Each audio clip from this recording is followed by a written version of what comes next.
নমস্কার বন্ধুরা, আজ আপনাদের সাথে শেয়ার করব আমি একটা নতুন রেসিপি, সেটা হলো ডিম পোলাও। চলো প্রথমে দেখো বিভিন্ন মশলা আমি নিয়ে নিয়েছি। এর মধ্যে রয়েছে দারচিনি, তার সাথে এলাচ, গোটা এলাচ, জায়ফল, জয়িত্রী, তেজপাতা এক্সেট্রা।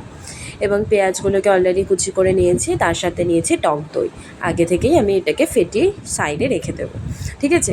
আর পুরো রান্নাটা আমরা করব সাদা তেলে, ঠিক আছে। একটা কড়াই নিয়ে নিলাম আমরা, তারপরে সাদা তেল নিয়ে নিলাম। এরপরে ডিমগুলোকে আমরা ভেজে নেব। আগে থেকে আমি ডিম আর আলুগুলোকে সেদ্ধ করে নিয়েছিলাম। ডিম আর আলুগুলোকে একটু নুন লঙ্কা দিয়ে একটু সেদ্ধ করে নিলাম, এই ভেজে নিলাম। দেখো হালকা যখন লাল লাল হয়ে যাবে আমরা সেগুলোকে তুলে নেব। এবারে আস্তে আস্তে আমরা আলুগুলোকে দিয়ে দেবো। আলুগুলোকেও কিন্তু একটু ভেজে নেব, সেদ্ধ করা আছে তাও আমরা একটু ভেজে নেব, ঠিক আছে। এরপরে আমরা মশলাগুলো দেবো। প্রথমে তেজপাতা দিয়ে দিলাম, দারচিনি দিয়ে দিলাম, এছাড়া যা যা মশলা আছে শুকনো লঙ্কা, গোটা জিরে, দারচিনি সবগুলো দিয়ে দিলাম। এবার একটুখানি নাড়িয়ে আমরা তার মধ্যে পেঁয়াজ দিয়ে দেবো, ঠিক আছে। পেঁয়াজটা দেখো দিয়ে দিলাম আস্তে। এবারে তোমরা তাড়াতাড়ি পেঁয়াজ যদি করতে চাও তার মধ্যে একটু নুন মিশিয়ে দেবে, তাহলে পেঁয়াজটা তাড়াতাড়ি হয়ে যাবে, ঠিক আছে। এবারে আমরা হালকা করে নুন দিয়ে দিলাম।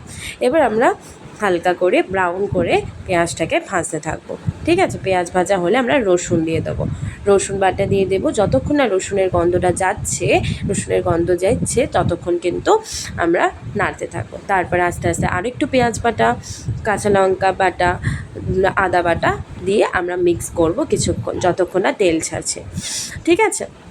তেল ছাড়ার পরে তখন আমরা একসাথে একটা মশলা, বিরিয়ানি মশলা, তোমরা লাল লাল কাশ্মীরি পাউডার, এই সমস্ত দিয়ে হলুদ গুঁড়ো দিয়ে একটুখানি মিক্স করে নেবে, ঠিক আছে। এরপর আমি একটু টমেটো সস দিয়ে দিচ্ছি টেস্টের জন্য। তোমরা এটাকে অ্যাভয়েড করে নর্মাল টমেটোও দিতে পারো, ঠিক আছে। এবার আমরা একটুখানি নাড়াচাড়া করবো, যতক্ষণ না তেল বেরাচ্ছে একটু হালকা করে আমরা নাড়িয়ে নেবো। এরপরে আমরা টক দইটা দিয়ে দেবো। টক দইটা কিন্তু দেওয়ার সময় হালকা আঁচ দেবো, নাহলে টক দইটা কেটে যেতে পারে।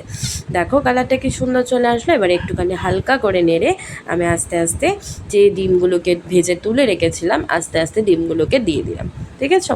দেখো ডিমগুলোকে আমরা দিয়ে দিলাম। এরপরে কিন্তু আমরা আস্তে আস্তে আলুগুলোকেও দিয়ে দেবো, হালকা করে একটু নেড়ে নেব ভালো করে। তারপরে আমরা আগে থেকেই যে ভাতটা করে রেখেছিলাম সেই ভাতটা দেবো। তোমরা বাসমতি চাল ইউজ করতে পারো, আমি এখানে নর্মাল চালই ইউজ করেছি, ঠিক আছে। দেখো আলুগুলো দিয়ে দিলাম, আলুগুলো দিয়ে কিন্তু একটু নেড়ে নেবো ভালো করে, নাহলে আলুগুলোর নাড়লে কিন্তু একটুখানি মশলাগুলো ঢুকবে না। তার মতো পরিমাণ মতো নুন দিয়ে দিলাম। এরপর আমরা ভাতগুলো দিয়ে দিলাম। আমি কিন্তু বাসমতি রাইস ইউজ করিনি, নর্মাল ভাত যেটাতে খাই সেগুলো ইউজ করেছি। দেখো আমি একটুখানি নেড়ে ছেড়ে রেখে দেবো।